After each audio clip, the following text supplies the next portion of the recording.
Assalamualaikum Mas Tony. Waalaikumsalam warahmatullahi wabarakatuh, Pak. Apa kabar Mas Tony? Alhamdulillah. Nggak Sehat ikut walafiat. kumpul air, kumpul tanah Mas Tony? Jalan-jalan ke... Saya nunggu-nunggu nggak dapat undangan. Nggak dapat Pak. undangan ya? Iya.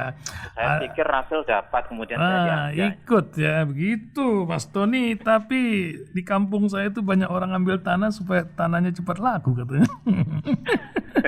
Nah, ini sebuah apa ya? Sebuah masukan dari banyak orang, Padang, Hang Heng Hong ya.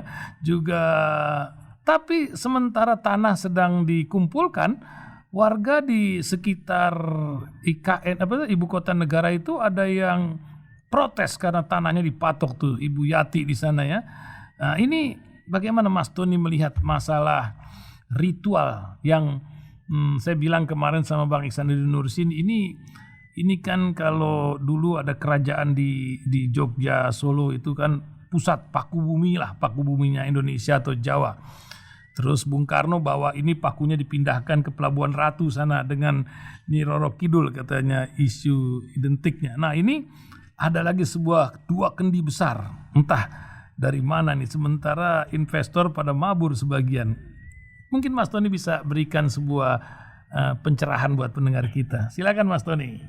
Iya, terkait dengan ritual Kendi Nusantara itu bisa didekati dengan beberapa teori lah, bisa Simbol, teori antropologi, sosiologi, kemudian teori politik maupun teori ekonomi. Dan dalam konteks antropologi, saya pikir simbol, ya apalagi konteksnya Jawa, Pak Jokowi orang Jawa, gitu kan, itu menjadi sesuatu yang bisa mengirim sebuah pesan. Karena itu kemudian dibikinlah ritual Kendi Nusantara. Saya pikir ini tidak lebih dari sebuah simbol, di mana dari simbol itu ada tujuan untuk mengirim pesan kepada sejumlah pihak terkait dengan proses pembangunan atau gagasan dan pembangunan IKN ini. Saya melihat secara antropologis tidak lebih daripada itu. Kemudian yang menjadi menarik itu ornamen-ornamen yang berkaitan dengan ritual Kendi Nusantara ini. Kita coba lihat di Jawa Tengah, gubernur Jawa Tengah itu datang ke sesepuh. Saya tidak tahu sesepuh itu siapa. Apakah itu sesepuh itu kiai, apakah sesepuh itu paranormal, apakah sesepuh itu dukun, ya, yang memberikan petunjuk untuk mengambil tanah dan air dari sejumlah gunung yang dianggap atau diyakini menjadi pusar bumi atau pusar dunia. Akhirnya mencari itu. Terus kemudian Ridwan Kamil lalu mengambil tanah air dari 27 kabupaten kota. Lalu Khofifah mengambil air dan tanah dari Trowulan yang memiliki nilai histori dari Majapahit gitu. Dari semua ini kemudian ada Anies Baswedan di DKI mengambil tanah, ini agak unik dan berbeda dari gubernur yang lain. Tanah dari akuarium, kampung akuarium yang notabene sempat populer karena kasus, ya, berangkat dari sebuah kasus sosial dan kebijakan politik saat itu. Dari semua ini saya lihat bahwa masing-masing gubernur ini ingin menjadikan momentum ini untuk berkomunikasi dengan publik. Itu yang pertama, ya. Karena ini akan bisa menjadi berita. Kalau ngambil tanahnya diam-diam biasa saja dari semua tempat, itu kan nggak jadi berita, Pak Ihsan. Apalagi ini menjelang pemilu 2024, ini dijadikan sebagai sebuah momentum untuk menjadi berita supaya publik tahu, ya, kemudian ikut menaikkan popularitas masing-masing kepala daerah yang memiliki peluang untuk ke 2024. Dan sehingga kemudian dilakukan sesuatu yang berbeda, yang unik, yang ketika ini dilakukan akan menjadi magnet untuk dibaca, dikomentari, dinilai, ya, direspon oleh publik. Ini dalam konteks politik, ya. Yang kedua adalah ada semacam pesan yang dilakukan oleh para gubernur itu kepada presiden.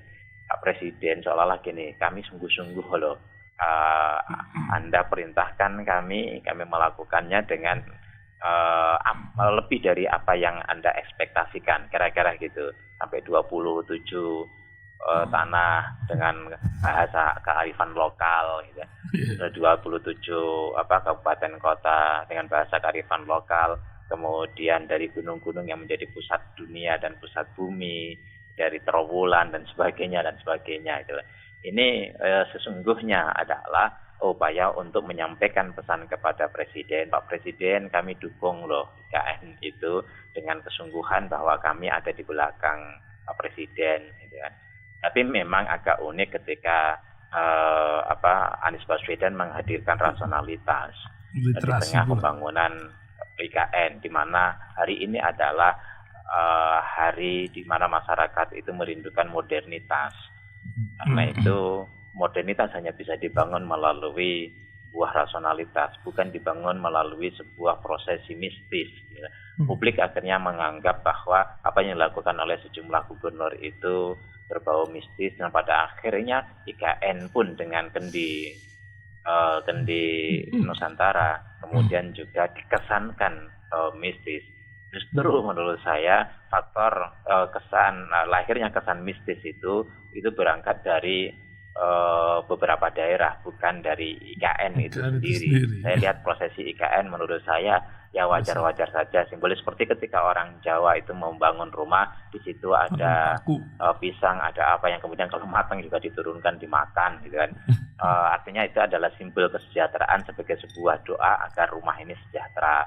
Kemudian berdoa bersama-sama dengan masyarakat. Dan saya pikir Pak Jokowi kemarin juga membuat sebuah selalu mengatakan semoga Tuhan yang Maha Esa, semoga Allah Subhanahu wa taala memudahkan dan sebagainya. Artinya tidak ada yang berbau mistis. Saya pikir yang berbau mistis itu ornamen yang banyak dilakukan oleh sejumlah kepala daerah. Itu terkait dengan IKN. Kenapa? Pertanyaannya ya. Kenapa ritual kendi Nusantara ini dibuat dan kemudian melibatkan 34 provinsi yang otomatis akan menjadi magnet media berita. Ya, sebenarnya Pak Jokowi juga karena ini simbol memberikan sebuah pesan. Yang pertama, bahwa IKN ini akan dikerjakan sungguh-sungguh.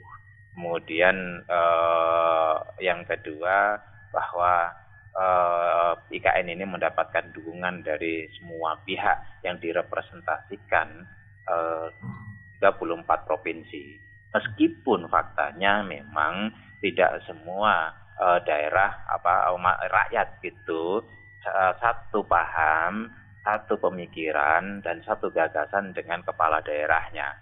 Dan tidak juga memberikan sebuah jaminan bahwa semua kepala daerah yang hadir itu setuju. Ada yang hadir sekedar hadir, karena memang itu kewajiban sebagai kepala daerah atas undangan kepala negara. Ya, ini bisa di-tracing lah melalui survei-survei yang ada, bahwa mayoritas memang tidak setuju. Karena itu Pak Jokowi perlu kerja keras untuk mewujudkan IKN ini menjadi sebuah program mercusuarnya yang sukses. Sebab apa? Sukses dan gagalnya IKN ini akan tercatat oleh sejarah yang terkait dengan Pak Jokowi sebagai kepala negara, sebagai penggagas sekaligus sebagai pelaku sejarah. Ini kelak akan dicatat gitu loh. Apakah IKN ini akan sukses atau seperti Hambalang yang mangkrak? Ini akan dicatat sebagai sebuah sejarah. Bahkan IKN karena ini melibatkan emosi bangsa, maka catatan sejarah itu akan tebal dan panjang. Berbeda misalnya itu dengan Hambalang, kemudian melibatkan sejumlah orang yang ditangkap oleh KPK. Ya, setelah itu kasus Hambalang sendiri, karena itu berkaitan dengan hanya satu menteri, tidak terlalu tebal dan panjang catatan sejarahnya. Tapi karena IKN ini perpindahan ibu kota yang merupakan sesuatu mendasar serta fundamental bagi bangsa ini, maka apapun hasilnya, sukses atau gagalnya akan dicatat oleh sejarah begitu tebal, begitu ada tanda kutipnya, dan begitu ada juga garis bawahnya dan panjang sekali. Nah, ini perlu kerja sungguh-sungguh, serius, dan kerja keras. Karena itu Pak Jokowi melakukan ritual kendi, dipesankan untuk menunjukkan kepada dunia dan bangsa ini beliau sangat serius. Apakah nanti pada akhirnya ritual ini efektif atau tidak, ini memang kita akan lihat ke depan, karena fakta akan mencatatkan dalam sejarahnya. Kenapa ini harus dilakukan? Yang pertama, kita lihat bahwa masa periode Pak Jokowi ini tinggal sebentar. Berbeda barangkali jikalau ini gagasan ini muncul 1 tahun awal atau 2 tahun awal di periode pertama. Terganjal COVID ini akan jauh lebih mudah untuk dilakukan.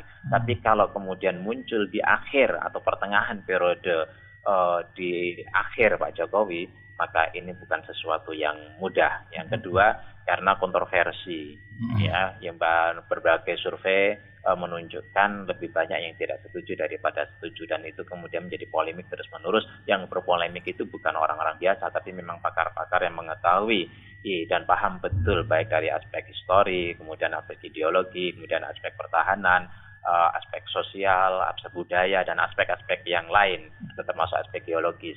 Disinilah sebenarnya keputusan yang oleh publik dianggap super kilat karena cuma semalam diputuskan, ya ini kemudian menyisakan sebuah persoalan tersendiri.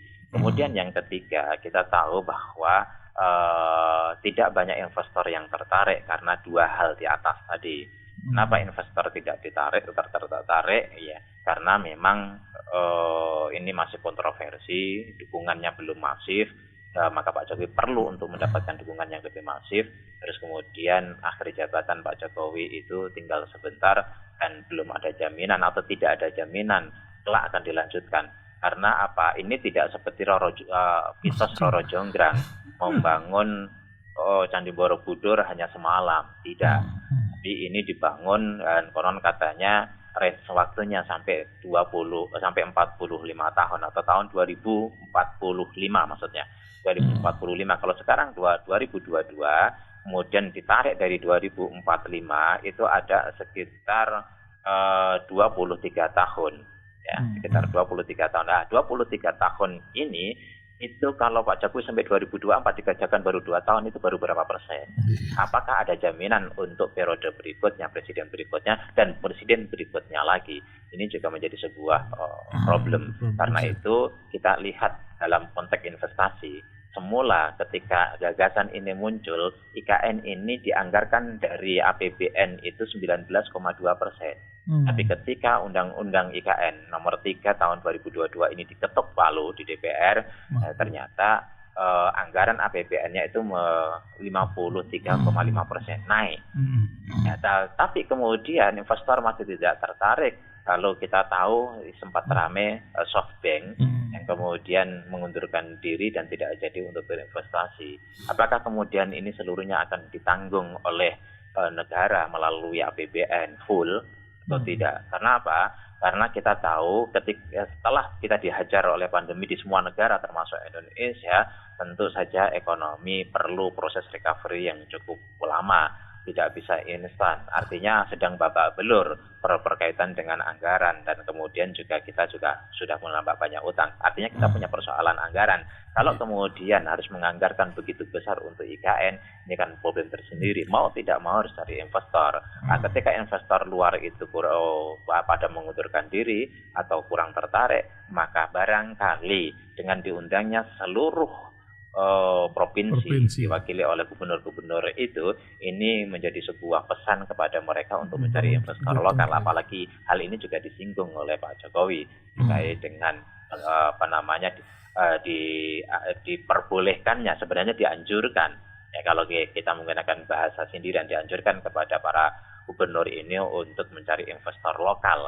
Di antaranya adalah terkait dengan pembangunan IKN ke depan. Ini sesuatu yang tidak mudah, sesuatu yang menurut saya perlu kerja super ekstra, karena memang prosesnya ekstra, dan ini adalah proyek mercusuar yang melibatkan seluruh emosi anak negeri. Gitu, Mas Tony, ini kan efektif tidaknya kita lihatlah waktu yang akan menentukan. Tapi setidaknya bagi seorang gubernur ibu kota nampaknya sangat efektif untuk bersilaturahmi di sana. Karena malam hari, Ahad malam itu sebelum acara dimulai, di pinggir pantai itu bertemu dengan masyarakat sana. Sementara sebagian suku adat itu menunggu Pak Presiden, tapi yang datang ini yang mengadakan pertemuan Pak Gubernur Ibu Kota yang sekarang gitu. Dan juga dilanjutkan besok pagi itu subuh bersama pula di masjid. Pagi-pagi sudah sampai di masjid. Bagaimana Mas Tony melihat ini, Mas? Iya, Anies itu memang agak beda. Ya, orangnya itu, ya masyarakat itu kan senang melihat orang ganteng. Ya, Anies ganteng, memenuhi kriteria lah gitu. Satu, ya dengan postur tubuh yang ideal, relatif ideal. Kemudian yang kedua, Anies itu humble, kan? Jadi humble itu dia bisa menyapa dengan senyum kepada semua orang dan senyumnya nampak alami, tidak dibuat-buat, gitu kan? Humble ya, dia bisa bergaul dengan semua orang. Kemudian yang ketiga, Anies ini smart, gitu loh. Komunikasinya bagus, kemudian narasi-narasinya bagus, sehingga orang itu merasa senang untuk mendengarkan.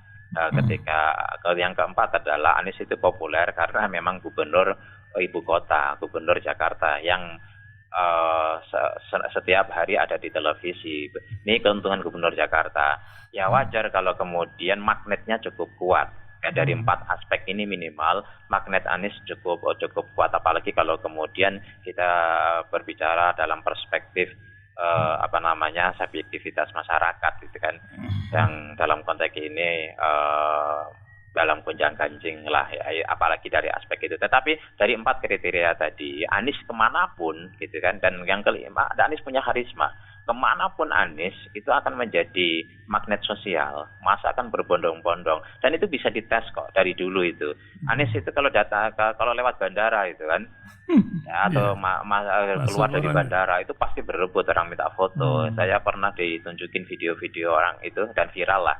Itu orang berebut gitu loh. Berbeda dengan gubernur yang lain yang mungkin hanya sebagian, tingkat popularitasnya kalah lah. Terus kemudian tingkat kehambelannya kalah. Tetap ada yang minta foto bagi yang kenal, tapi kan tidak semua lihat dan kenal wajahnya. Minimal seperti itu. Anies punya kelebihan di sini, dan kemudian ya kalau ada yang munduh itu pencitraan, ya pencitraan yang halal, pencitraan yang elegan, pencitraan yang boleh-boleh dan sah-sah saja sebenarnya itu. Ya kalau kemudian dia subuh menunjukkan salat subuh di masjid, ya namanya bukannya itu sesuatu yang baik gitu loh. Salat subuh di masjid. Bahkan di dalam Islam itu untuk mengukur keimanan seseorang diantaranya adalah jamaah di masjid kan gitu. Ya Anies mencoba untuk mempraktekkan itu. Ya nggak usah di masjid lah, di pasar atau di mana. Ketika ada orang tahu pasti berebut minta foto. Inilah magnet Anies. Kita bisa bayangkan ketika nanti Anies tanggal 16 Oktober 2022 ini ada waktu 11 bulan, Anies kemudian keliling ke pasar, keliling ke mall, keliling ke tengah masyarakat, keliling ke acara-acara yang diadakan masyarakat gitu. Itu kita bisa bayangkan begitu kuat magnet Anies untuk dikerubuti oleh massa, dan ini akan menjadi sesuatu banget gitu kan. Ya saya sempat pernah jalan-jalan sama wakil gubernur Jawa Tengah, Yasin. Kebetulan ini putra kiai saya dan dulu di pesantren itu ada kelas saya. Itu jalan-jalan di Pekalongan. Kita mampir, beliau orang yang sangat super sederhana. Makan di warung lesehan, warung kecil, warung nasi uduk sebagaimana kayak angkringan itu kan. Itu nggak pada kenal. Masyarakat Jawa Tengah itu tahu wakil gubernur namanya Taj Yasin atau dikenal dengan Gus Yasin, tapi nggak tahu wajahnya yang mana. Jadi di situ ya saya makan asik aja sama beliau itu.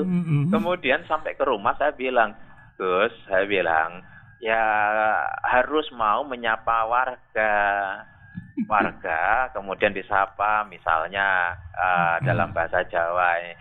Ini warung sudah lama, terus mumpun lami, sudah lama, laris boten, laris enggak, gitu kan. Sudah berapa ini, omsetnya berapa. Lama-lama orang tahu, pasti mengenal. Ya kalau masyarakat tidak kenal, pimpinan harus mengenalkan diri. Kalau orang kemudian mengartikan pencitraan, ya itu hal ya sah-sah saja lah, nggak ada masalah. Tapi keharusan memang bagi pemimpin ketika tidak dikenal ya harus mengenalkan diri. Kewajiban bagi pemimpin mendekatkan diri kepada masyarakatnya. Mungkin itu pula yang dilakukan oleh Ketua DPR kemarin gitu, Mas, jalan-jalan ke Nahdlatul Ulama mengingatkan tentang jadwal pemilu.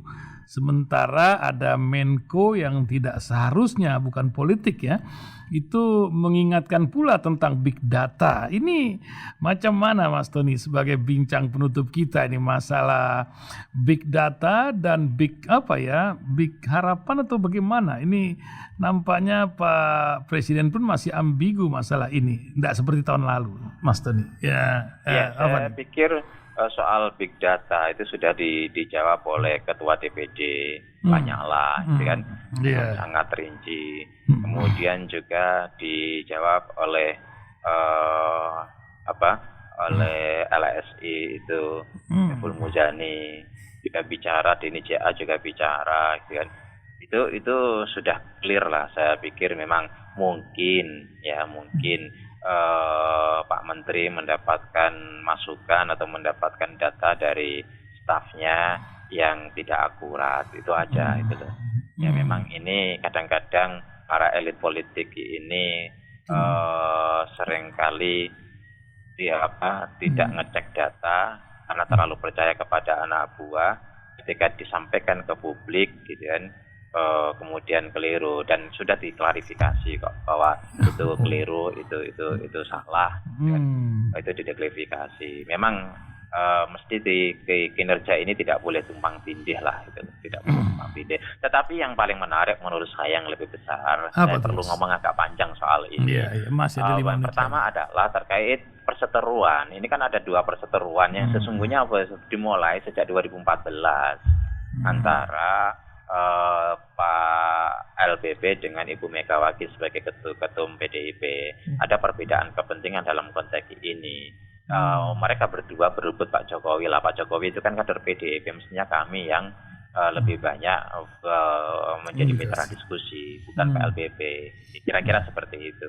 Ya, tetapi nampaknya Pak Jokowi jauh lebih dekat dengan Pak LBP, ya, mungkin lebih setara dalam komunikasi dan berdialog daripada dengan Ibu Mega hanya sebagai petugas partai, mungkin lah ya. Itu bisa dibaca dalam konteks politiknya. Dan perseteruan ini masih dalam satu kepentingan dan karena itu bisa dinegosiasikan. Tetapi kemudian ini nampaknya tidak bisa dinegosiasikan dan lalu meledak. Kita nggak tahu ke depan apakah bisa dinegosiasikan itu ya. Tapi saat ini nampaknya agak sulit dan ruang-ruang untuk bernegosiasi itu belum nampak antara Pak LBP dengan Ibu Megawati terkait dengan menunda pemilu 2024 menjadi 2000 entah berapa. Gitu kan. Nah, ini kemudian berseteru di sini. Dua kubu ini tidak hanya mereka berdua, mereka kemudian punya kubu. Di sini itu ada adik Pak LBP, itu ada PAN, ada PKB, ada juga Golkar. Kita tahu PAN justru yang membongkar ketika banyak konstituen dan kadernya menuntut kepada Bang Zulkifli Hasan. Pada akhirnya anak buahnya lah yang menjelaskan kronologi sedemikian detail sesungguhnya apa sih yang terjadi, kenapa kemudian melakukan ini, ya prosesnya seperti apa, dijelaskan sedemikian detail. Sesungguhnya kalau kita berterima kasih kepada Zulkifli Hasan yang membongkar semuanya, yang semula tidak jelas menjadi jelas dan menjadi terang benderang, yang semuanya tersembunyi menjadi diketahui oleh publik.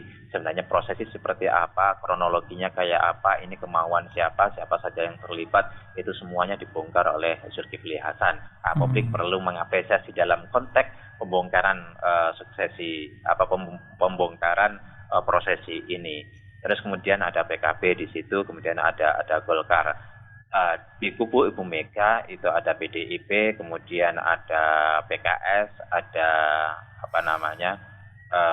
Demokrat, kemudian ada Nasdem.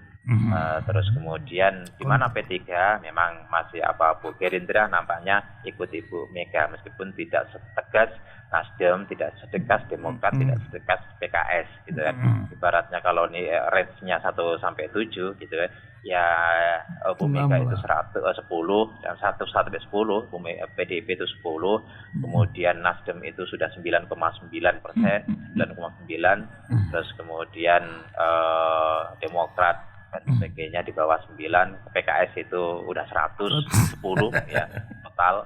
Terus kemudian untuk Gerindra kira-kira masih 8,5 lah. Terus kemudian yang P3 itu seperti ambigu, gamang. Dia melihat bola ini akan dimenangkan oleh siapa, dia nemplok di situ. Tetapi ini sangat berisiko bagi P3. P3 harus menginsafi pemilu 2019 yang hasilnya hampir gugur tidak mendapatkan kursi DPR. Tapi masih bersyukur 5%. Kenapa? Karena berseberangan dengan apa yang diinginkan dan ekspektasi konstituennya. Kalau ini kita tahu bahwa konstituen semua partai itu mayoritas menolak menunda pemilu dan ini akan bumerang bagi elektabilitas mereka ke depan.